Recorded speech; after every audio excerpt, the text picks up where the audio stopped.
It's easy to look at a woman like Aisha Bowe and see a success story. It's a great intro. NASA scientist, CEO, a pioneer in space. Command engine start. 2, 1, ignition.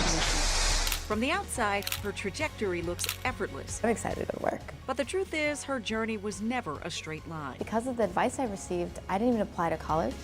I went to community college, and it was the best possible thing that happened to me because it allowed me to be around a lot of people from different walks of life who are going back to school for different reasons. I've always been fascinated by trailblazers, the people, places, and moments that change everything. Those who chase their passions and forge new paths that transform their lives and the lives of others. They are determined that while they may be the first to accomplish something, they won't be the last.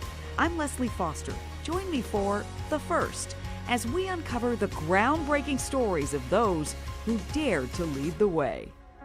After transferring from Washtenaw Community College, Aisha Bowe completed both her undergraduate and graduate studies at the University of Michigan's College of Engineering, earning 2 degrees, aerospace engineering in 2008 and a master's in space systems engineering a year later. I wanted to go to the university.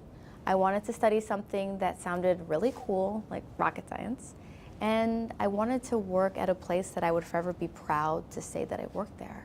And when I told people, honestly, that I wanted to go to the University of Michigan, they laughed at me. When I told them that I wanted to study aerospace, they laughed. And I remember the pain of having people look straight in my face and laugh at my dreams. And I said, you know what, Aisha, I'm not gonna do that. I'm gonna make this list. I'm gonna put it on the back of my bedroom door. I'm gonna pray over it, and I'm gonna keep it to myself. So you make this list, you decide you're going to believe in you. At what point did aerospace become the only option for you? It's so funny. I want to tell you that it was because I found a love of math in community college and that I was obsessed with space and science fiction and was a voracious reader growing up. But really, I got the list of majors. And aerospace was at the top, right? So I had computer science, and there's electrical engineering, there was nuclear engineering, and nuclear engineering was like kind of exciting, but I was concerned that I might have to be on a submarine or something, so I was like, I don't know if I want to do that. And I went to the top and I was like, you know what, Aisha, like if you're really gonna live the biggest, wildest life, do the thing that sounds unrealistic. Do the thing that if you did it, you would forever know that everybody was wrong about you and your life. And that's really what it was. It was sort of like a double dog dare of like, okay, if you can do this thing, then I'm gonna continually challenge myself to do something even bigger. I had to learn how to get out of my own way. I was in my way for a really long time. I was a poor, struggling community college student that made it into a prestigious university. I was surrounded by people who literally it's like they came out of the womb and they knew they wanted to be in aerospace. I'm like, it's not me. I had a list, I was in community college. And so I struggled with self-doubt. I felt in many ways like an imposter. And so when the opportunity came up for me to go to NASA, I initially did not submit my resume to be reviewed.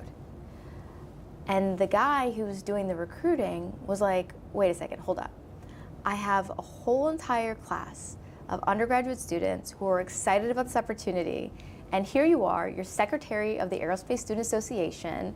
You are participating in extracurriculars where you're working on satellite concepts and you're going on these field trips, but you don't want to give me your resume. And I later found out that he was a girl dad, so shout out to all the awesome girl dads out there. And he sat with me and he was like, why don't you think that you're good enough? And I told him, I'm like, I'm just lucky to be here. And he's like, no, they're lucky to have you. And he's like, look, I'll tell you what, why don't you give me your resume and let me be the judge of whether or not you're good enough for this opportunity. And I said, okay. And I remember thinking, he's never gonna call me and I'm never gonna make it. And a couple weeks later, they called and they said, hey, we're inviting some students from university out and we're having a conference on the moon. I mean, like literally the moon. And we want to know if you want to come. And I said, sure, it's a free trip to California. I'm going to get to eat in and out. I hear that's great. Like, let me go. Well, this trip turns out was sort of like a job interview. And over the course of the week, I met a lot of different people from the small spacecraft division. And at the end of the week, they offered me a job. And the gentleman's name, his name is Pete, he sat me down and he said, I always want you to remember that who you are and where you come from counts for something. And if you can get to the same place without the things that the people around you had to get there, then I'm really excited to see what you're going to do with your career. So he saw something that you hadn't even seen yet. Yeah, but that's usually how it happens. There's always somebody who sees more in you than you see in yourself at the time, and the challenge is to rise to that. From Michigan to NASA, Aisha spent 6 years as a mission engineer, specializing in the complex world of nanosatellites. Now she's scaling new heights as a founder. Between her work at STEMboard and her multi-million-dollar venture Lingo, she's bridging the gap between elite aerospace engineering and the classroom. In here we have a kit where you make a rocket launch countdown timer. So you can bring the fun of space to your home, right? You can bring space down to Earth. One of the things that I was really proud to do with the launch was we actually created STEM kits called Countdown to Launch. I know, literal, right? And we went into schools in St. Louis and around the country, Tampa, Inglewood, you name it. And I wanted students to be able to build a rocket launch countdown timer and be able to explore some of the same STEM concepts that I was experiencing with the flight. And so it wasn't just, I'm going to get in this and I'm going to go on a ride. It was like, how can I help students develop the skills that they need to step into these careers in the future? I think some things are meant to be. And I want to say that because my first week at NASA, I met a woman named Nancy Conrad. And Nancy's the wife of Pete Conrad, who was the third man to walk on the moon. And she's like this larger-than-life figure. She's amazing. She's incredibly talented. She's very invested in STEM education. And I remember seeing her and saying, wow, I really want to be like that. I want to invest in education. I want people to see me and know that I inspire them to reach higher and do more. Well, throughout my career at NASA, because of influences like Nancy, I went into the community, I mentored students. I mean, there was a time when I literally carried my degrees in the trunk of my car because students did not believe that I had gotten them.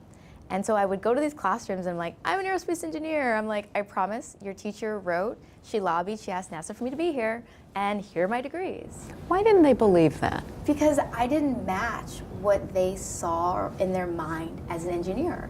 So like, I used to do this little exercise with students where I would say, hey, take out a crayon and draw an engineer. And even though I told them that I was an engineer, even though I told them that I worked at NASA, very few of them would ever reach for a brown crayon. And I would be like, hey guys, and they would always include a lab coat. I don't know what it is with lab coats. Like, we do not wear lab coats. It's not lab coats. And I would say, wait a second, even though I'm here talking to you, you don't think that you're gonna draw me? Like, what is that? And so what happened was, over the course of many years, I started mentoring students and realizing the potential of giving back. In many ways, you move forward when you give back. And so the path to Blue Origin started with a mentee named Claire. She was 13 years old, and she met me at Hiller Aviation Museum, and she said that she wanted to be an aerospace engineer. And she became an intern. When she became 16, she eventually became an aerospace engineer and graduated from Cal Poly. And all of this led to her saying to me, Aisha, I know that I've had the opportunity to work at NASA, but I think I want to try a new space company. I think I want to work for Blue Origin. Now, I was working at NASA at the time. I didn't know what Blue Origin was. I had no idea that they were going to eventually launch civilians into space. But I told her, you have the rest of your life to do the expected. Don't do the traditional, go out, explore, do something new. And so it was really through me mentoring Claire that I learned about the company, and the opportunity to go to space eventually became apparent.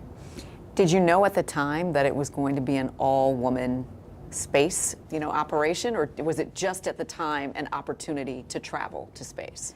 It was an opportunity to revisit the fourth thing that was on the list. Because if you notice, the list stopped short. I said I was going to go to the university. I thought I was going to be an aerospace engineer, which I did and I became. And that I wanted to work at NASA and have an amazing career. But the real thing I wanted to do was I wanted to be an astronaut. 4, command engine start, 2, 1, ignition. An out-of-this-world experience Aisha was about to embark on. But first, she had to defy the odds. The chances of you winning the Powerball are like higher than you going to space. Training for the opportunity of a lifetime and a seat on a rocket few ever reach. Next on The First.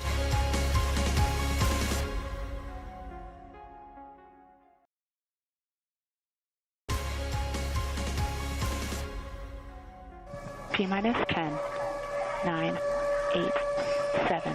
In April of 2025, Blue Origin made history. 2, 1, ignition.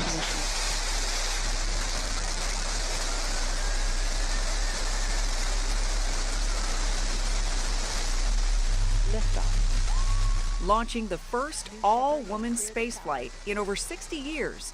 Among the crew was Aisha Bowe, becoming one of the first women since 1963 to travel to space. But she wasn't just representing a gender, she was representing a nation. With that launch, Aisha also became the first Bahamian in history, man or woman, to ever reach the stars. Mach 1, vehicle is supersonic. That wasn't on your list. The chances of you winning the Powerball are like higher than you going to space. There's not that many people. We just launched our 100th woman less than a year ago. So the idea of me going and being able to find a way into the astronaut corps was so unbelievable to me that I did not even dare to dream it. All 6 astronauts are going to start to feel the weightlessness, and shortly thereafter, Look at the moon. That's amazing. In part because there aren't very many people of color or women who've even made that list. When you look at the statistic, you know this best because this has been your life's work for such a long time. Even to this day, right, you have less than 10 African American women roaming this planet who have ever been that high. So it wasn't just about going to space. It was about this idea of transforming access and opportunity and deciding that I was going to fulfill my biggest dream, and I was going to do world-class science, and I was going to contribute something that far outlasts my time here. So you have to fundraise for your seat. How hard was it to go out and ask people to invest in your dreams? The thing about fundraising for the seat was that I was determined to shift the paradigm. And if I failed, but at least I tried. What I wanted to do was show that if you can fund your seat, then you open up the opportunity for other people to do the same, and we can level the playing field about who gets to go and how they go. So by the time I was in the position to enter into this agreement, I had already finished my tenure at NASA. I was a founder and CEO of not one but 2 companies. I've been in business now for 13 years. I have a startup I raised a couple million for. I had a lot of tools thanks to my entrepreneurial background that I brought to the problem, but I also brought a fresh perspective, which was I was going to partner with brands, I was going to partner with companies. I wanted to try to bring everybody to space. And so in your effort to do that, when we talk about equity and access, I'm thinking about the experiment that you took with you, that you actually carried out while you were in space, and how it involved an HBCU and students there. I'm going to assume that you did everything with intention here because you knew how important this would be. You know, while the world thought it was 30 days, there were 900 days between when I entered into my contract to fly and when the world saw the flight. And in that time, not only did I plan out the experiments and every minute of 0G, but I also trained. In circles, we go. 3. Perfect. 2, 1. From flying fighter jets to skydiving to the only human-rated centrifuge in North America. Congratulations, you just completed all the required training flights to qualify for your flight to space. I did not throw up. I trained at 6Gs. It was a really great time. Highly, highly, highly. I was going to say, G-forces going through your body at that amount. I highly recommend, right? I highly recommend.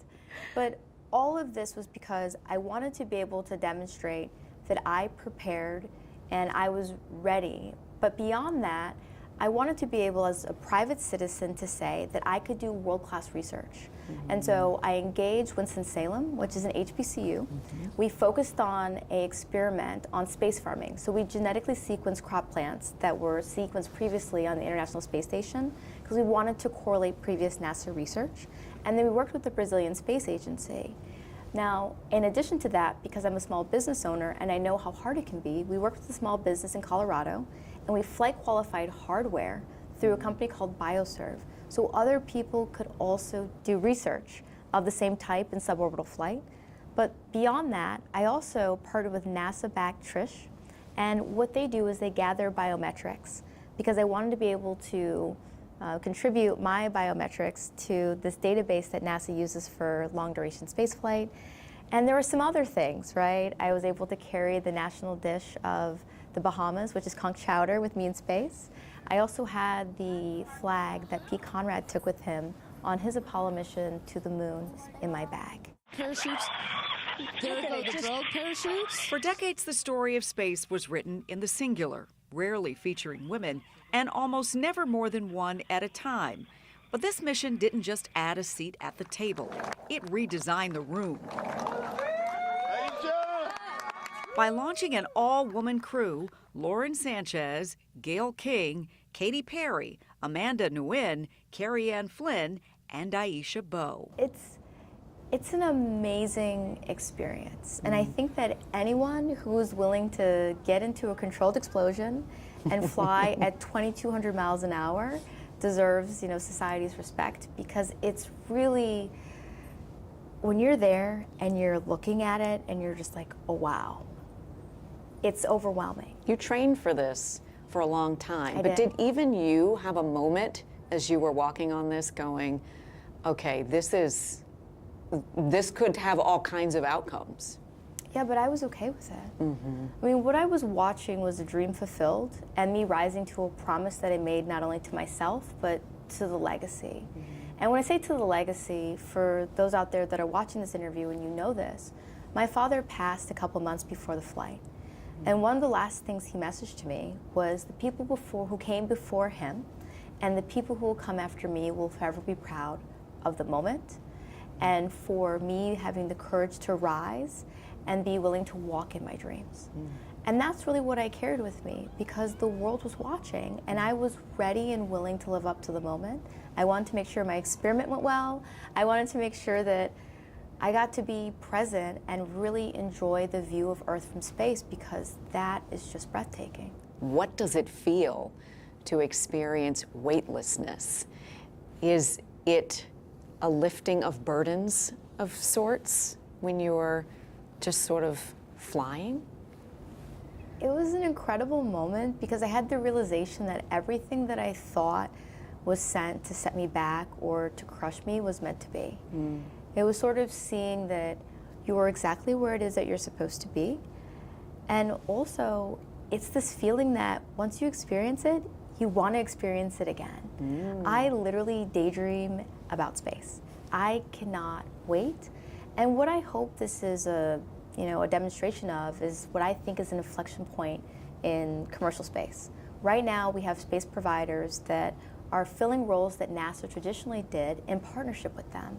I believe that in the future, more civilians will not only go to space, but they will conduct meaningful research like we did.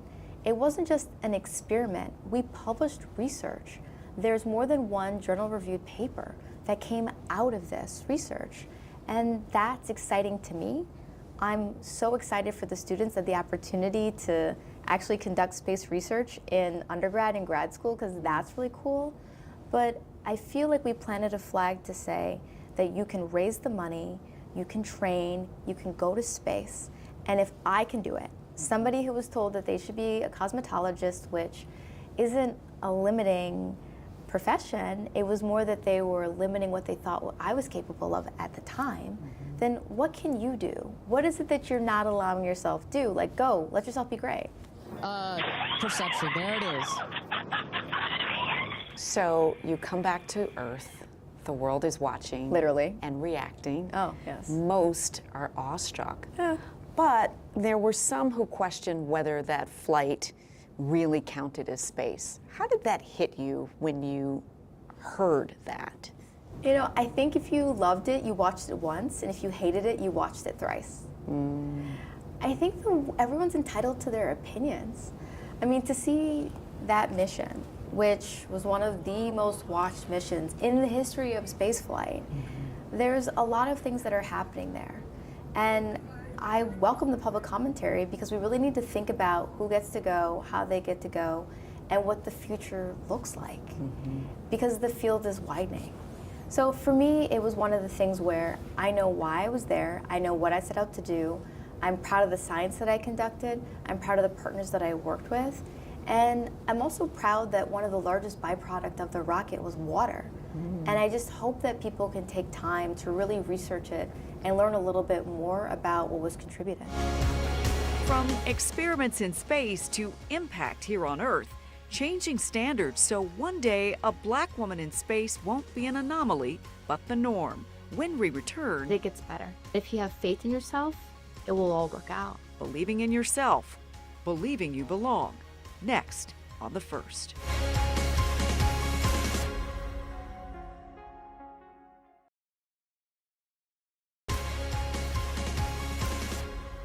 So you're here at American University. What are you going to talk about tonight?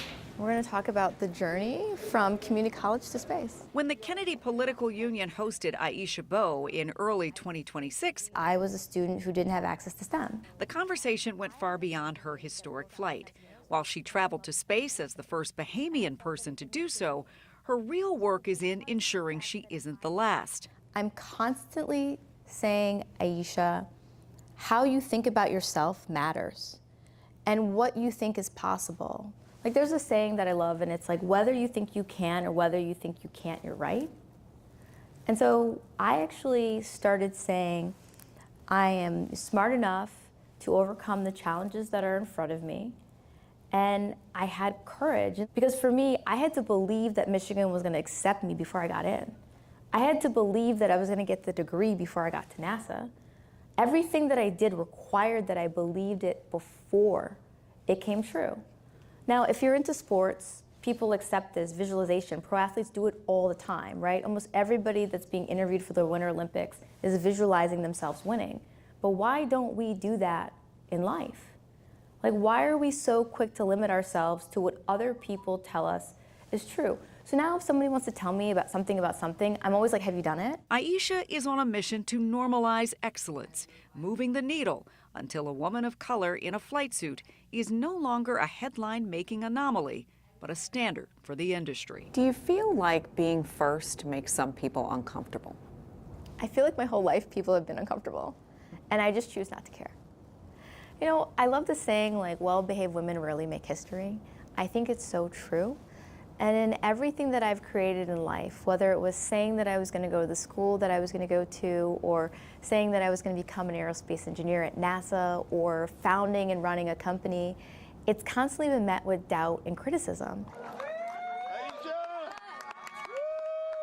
How do you feel now that you just achieved it? Like I picked the right dream. And when we landed, I said, Exuma, I'm good blue comm, but I'm ready to go back. I'm doing the right thing.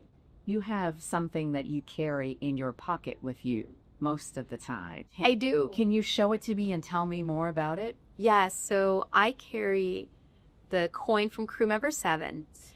So you probably realize there's 6 people in the capsule. The 7th crew member is the person who trains us and prepares us for the flight. And so when you finish that, you are given this coin from crew member 7. And I carry it with me, not only because it has weight, but the significance. It's a reminder of how far I've come, and in many ways, a symbol of how far I hope to go.